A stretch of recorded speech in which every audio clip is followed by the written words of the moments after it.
Mobile நேயர்களுக்கு வணக்கம். இன்னைக்கு முக்கியமாக என்ன பார்க்க போகிறோம் அப்படின்னா, விஜய் அவர்களோட பிறந்தநாள் நேற்று அவருடைய தொண்டர்கள் கோலாகலமாக கொண்டாடினாங்க. 51வது பிறந்தநாளை அவரும் சிறப்பாக கொண்டாடி இருப்பார் அப்படின்னு சொல்லிட்டு நாங்கள் நினைக்கிறோம். மொபைல் சார்மா இப்போ அவருக்கு வாழ்த்தும் நாங்கள் தெரிவிச்சுக்கிறோம். இந்த அவருடைய பிறந்தநாளில் என்னென்ன சம்பவம்லாம் நடந்திருக்கு அப்படின்னு சொல்லிட்டு தான் ஒரு சின்ன காணொலியாக இப்போ நம்ம பார்க்க போகிறோம். இப்போ நம்ம சொன்ன மாதிரி அவருடைய பிறந்தநாள் பார்த்தோன்னா அரசியல் களத்திற்கு உள்ளே இதுதான் முதல் பிறந்தநாள் அப்படின்னே சொல்லலாம். ஏன்னா இதுக்கு முன்னாடி பார்த்தோங்கன்னா அது பிறந்தநாள்னு அது செலிப்ரிட்டியாக இருந்தார். இப்போவும் செலிப்ரிட்டியாக தான் இருக்கார். ஆனால் அரசியல் களத்தில் இருக்கிறதுனால முதல் பிறந்தநாள் அப்படின்னே நம்ம சொல்லலாம். ஆனால் இந்த பிறந்த நாளில் பார்த்தோங்க அப்படின்னா பல பேரும் வாழ்த்துனாங்க, பல பேரும் திட்டினாங்க அப்படின்னே நம்ம சொல்ல முடியும். அதில் யார் யாரெல்லாம் வாழ்த்துனாங்க, யார் யாரெல்லாம் திட்டினாங்க அப்படின்னும் நம்ம பார்க்கலாம். அதாவது முக்கிய தலைவர்கள் எல்லாருமே வாழ்த்துனாங்க. எடப்பாடி பழனிசாமி, முதல்வர் ஸ்டாலின் அவர்களை தவிர்த்து, உதயநிதி அவர்கள்லாம் தவிர்த்து நிறைய பேர் வாழ்த்துனாங்க அவரை. அதாவது அன்புமணி அவர்கள், தமிழிசை அவர்கள், அண்ணாமலை அவர்கள், சீமான் அவர்கள் அப்படின்னு சொல்லிட்டு அரசியல் பட்டாலுமே பார்த்தோம்னா விஜய் அவர்களை வாழ்த்துனாங்க.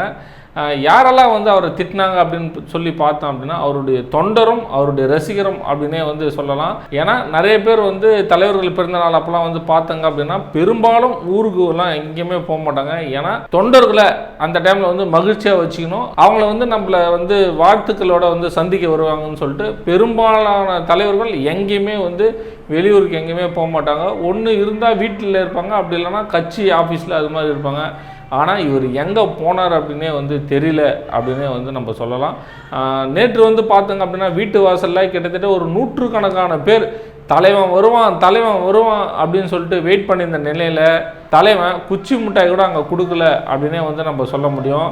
நிறைய பேர் நம்ம பார்த்துருப்போம். இது மாதிரி ரஜினி பிறந்தநாள்லாம் பார்த்தோங்க அப்படின்னா ரஜினி வீட்டில் இருந்தார் அப்படின்னா கண்டிப்பாக வெளியே கையசிச்சுட்டு போயிடுவார்.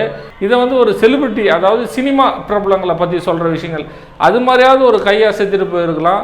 ஆனால் இந்த அரசியல் தலைவர்கள் எல்லாமே பார்த்தோங்க அப்படின்னா பல லட்ச தொண்டர்கள், அதாவது கட்டுக்கடக்காம தொண்டர்களை எல்லாருமே அவங்கவுங்கள வாழ்த்து விட்டு செல்வாங்க. இதில் முக்கியமாக பார்த்தோன்னா முதல்வர் ஸ்டாலினோட பிறந்தநாளுக்கு பார்த்தோங்க அப்படின்னா ஒரு அறிவாலயத்துக்கு வந்துடுவார். பெரும்பாலானோர் எல்லாருமே சீர்வரிசை தட்டோடவே வருவாங்க. ஒரு சிலவங்க அவங்களால முடிஞ்சது சால்வியோ இல்லை புக்ஸோ பொக்கே ஏதாவது ஒன்று கொடுத்துட்டு வாழ்த்திட்டு செல்வாங்க. அதே போல் தான் எடப்பாடி பழனிசாமி அவர்களும் அவருடைய பிறந்தநாள் அப்போ பார்த்தோங்க அப்படின்னா பெரும்பாலான தொண்டர்கள் அதே போல் சீர்வரிசை எடுத்துகிட்டு வருவாங்க. நிறைய பேர் மாலை போடுவாங்க, நிறைய பேர் பொக்கை கொடுப்பாங்க. இது மாதிரி தலைவர்களில் எல்லாருமே வாழ்த்திட்டு போகிறது ரொம்பவே இயல்பு அப்படின்னே சொல்லலாம். ஆனால் மனுஷன் நேற்று காரில் போனாங்க அப்படின்னு சொல்லிட்டு சொல்கிறாங்க. ஆனால் அது உள்ளே இல்லைன்னு சொல்லிட்டு அங்கே இருக்கிற ரசிகர்களும் தொண்டர்களும் சொல்கிறாங்க.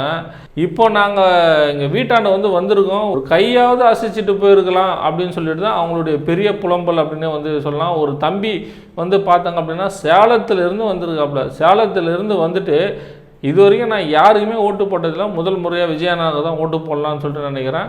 அவரை நாங்கள் சந்திக்க வரும்போது அவர் ஆள் இல்லைல்ல, அவர் எங்களை சந்திக்க வரும்போது கண்டிப்பாக அவரை நாங்கள் புறக்கணிப்போம் அப்படின்னு சொல்லிட்டு சொல்லியிருக்காப்புல. கரெக்டாக இந்த எலெக்ஷன் டைமில் இந்த ஆள் இப்படி பண்ணார் அப்படின்னு சொல்லிட்டு தான் எல்லாருக்குமே வருத்தமாக இருக்குது. ஏன் அப்படின்னா இதோட பிறந்தநாள் அவருக்கு பார்த்தோங்கன்னா அடுத்த எலெக்ஷன் முடிஞ்சுட்டு தான் பிறந்தநாளே வரும். அதாவது விஜய்க்கு மே மாதம் கவுண்டிலாம் முடிஞ்சுட்டு அதுக்கப்புறம் தான் அவருக்கு பிறந்தநாளே வரும். இப்போ இது ஒரு ஓட் பேங்காக கூட ரசிகர்களையும் தொண்டர்களையும் சந்திச்சிருக்கலாம் அப்படின்னு கூட பல பேர் சொல்லியிருந்தாங்க. ஆனால் இன்ஸ்டாகிராம் சோஷியல் மீடியாவில் எல்லாமே பார்த்தோங்க அப்படின்னா ஒரு செலிபிரிட்டி கூட எல்லாமே ஃபோட்டோஸ்லாம் இருக்குது.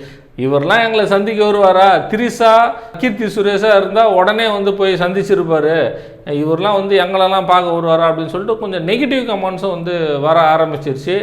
இருந்தாலும் விஜய்க்கு இது ஒரு அவப்பெயர் அப்படின்னே சொல்லலாம். ஏன்னா பிறந்தநாளைக்கு ஒரு 2 நிமிஷத்தில் என்ன ஆகிடுது, வீட்டிலேருந்து வெளியே இப்படி ஒரு கையாட்டுறது, இல்லை கட்சி ஆஃபீஸில் இருந்தே கூட எல்லோரும் அங்கே இருந்தால் இல்லை சார் அங்கே தான் இருக்கார் அங்கே போய்ட்டு பாருங்கள் அப்படின்னு சொல்லிட்டு ஒரு கையை அசைச்சிட்டுறதுக்கு என்ன இருக்குது. அதே போல் நேற்று அவருடைய பிறந்தநாளைக்கு பார்த்தோங்கன்னா நேற்று பிறந்த குழந்தைங்களுக்கு எல்லாருக்குமே அவங்களுடைய கட்சி சார்பாக மோதிரம்லாம் போட்டிருக்காங்க. பல குழந்தைங்களுக்கு நலத்திட்ட உதவிகளும் வழங்கியிருக்காங்க. அதே போல் ஒரு தடால் அடியும் நடந்திருக்கு. இவங்க பேனர்லாம் அங்கங்கே வைக்கும் பொழுது பார்த்தோன்னா திமுகவினர் அந்த பேனர்லாம் கிழிச்சிருக்காங்க. ஒருத்தருக்கு அடியும் வந்து விழுந்திருக்கு. இது வரைக்கும் அந்த ஒரு விஷயத்துக்கு கூட ஒரு சின்ன கண்டன குரல் கூட விஜயிடம் இருந்து வரல அப்படின்னே வந்து நம்ம சொல்லலாம். போகிற போக்க பார்த்தோம் அப்படின்னா இவருக்கு சுத்தமாக அரசியலில் இன்ட்ரெஸ்ட் இல்லை அப்படின்ற மாதிரி தான் தெரியுது. யாரோட வற்புறுத்தலில் இங்கே வந்து நிற்கிறார் அப்படின்னும் வந்து ஒரு கேள்விக்குறியாகவே இருக்குது அப்படின்னே வந்து நம்ம சொல்லலாம். ஏன்னா அந்த அரசியல் தலைவருக்குரிய அந்த பக்குவமும் அந்த வந்து ஒரு அனுபவம் அப்படின்னு சொல்லுவாங்களா, அதுவும் வந்து சுத்தமாக அவர்கிட்ட வந்து இல்லை. அப்படி இருந்திருந்தால் இது மாதிரி விஜய் அவர்கள் செஞ்சுருக்க மாட்டார் அப்படின்னு சொல்லிட்டு பல தரப்பு பேர் வந்து பேசிட்டு தான் இருந்தாங்க. விஜய் அவர்கள் சென்னையில் இருந்துகிட்டே ரசிகர்களையும் தொண்டர்களையும் சந்திக்காத, அதாவது பிறந்தநாள் அன்று சந்திக்காத விஷயங்களை மக்களாகிய நீங்கள் எப்படி பார்க்குறீங்க? விஜயின் ஆதரவு உங்களுக்கு இருக்கா இல்லையா அப்படின்னு சொல்லிட்டு உங்கள் கருத்துக்களை கீழே பதிவு பண்ணுங்கள். நன்றி.